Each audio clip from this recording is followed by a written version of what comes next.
à 24. À l'heure même, Jésus exulta de joie sous l'action de l'Esprit Saint. Il dit, Père, Seigneur du ciel et de la terre, je proclame ta louange. Ce que tu as caché aux sages et aux savants, tu l'as révélé aux tout petits. Oui, Père, tu l'as voulu ainsi dans ta bienveillance. Tout m'a été remis par mon Père. Personne ne connaît qui est le Fils, sinon le Père. Et personne ne connaît qui est le Père, sinon le Fils, et celui à qui le Fils veut le révéler. Puis il se tourna vers ses disciples et leur dit en particulier, heureux les yeux qui voient ce que vous voyez, car je vous le déclare, beaucoup de prophètes et de rois ont voulu voir ce que vous-même voyez et ne l'ont pas vu, entendre ce que vous entendez et ne l'ont pas entendu. Je vais vous mettre debout. Acclamons la parole de Dieu. Louange à toi, Seigneur Jésus.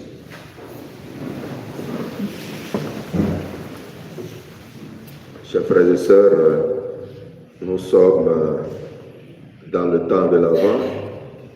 Nous le savons tous, c'est un temps qui nous prépare à accueillir le Fils de l'homme, à accueillir le Messie qui vient. La première lecture nous enseigne que ce Messie-là ne descendra pas du ciel, mais il partira d'une famille. Et cette famille-là, bien sûr, c'est la famille de Jessé, père de David. Donc, il viendra de la famille de David. Et on connaît pourquoi. C'est David, la famille de David, qui va donner le Messie. Mais ce qui est intéressant, c'est que l'Esprit reposera en plénitude sur lui. Première des choses, il aura l'Esprit en plénitude. Et cet Esprit-là va le conduire à être un Messie de justice, de vérité. Il va prendre parti pour les petits, il va prendre parti pour les pauvres. À telle enseigne qu'il aura une grande paix, on l'a entendu dans la première lecture.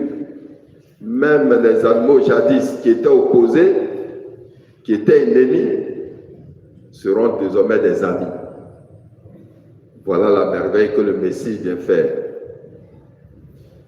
Alors donc, on comprend que dans l'évangile que nous avons entendu, effectivement, c'est sur l'action de l'Esprit que Jésus exulte.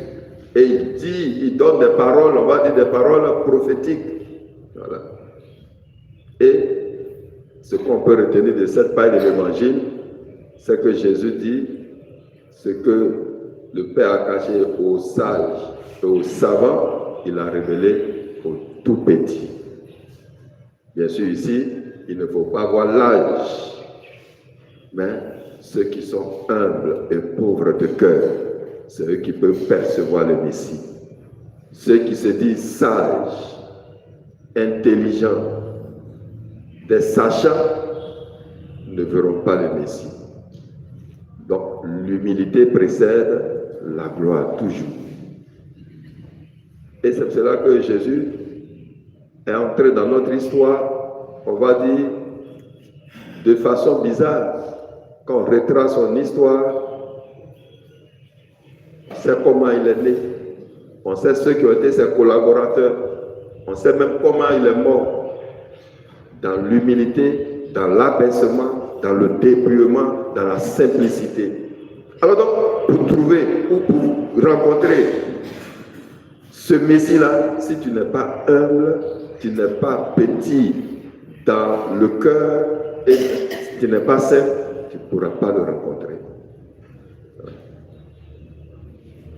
Et c'est cette grâce-là que nous devons demander durant ce temps de l'Avent.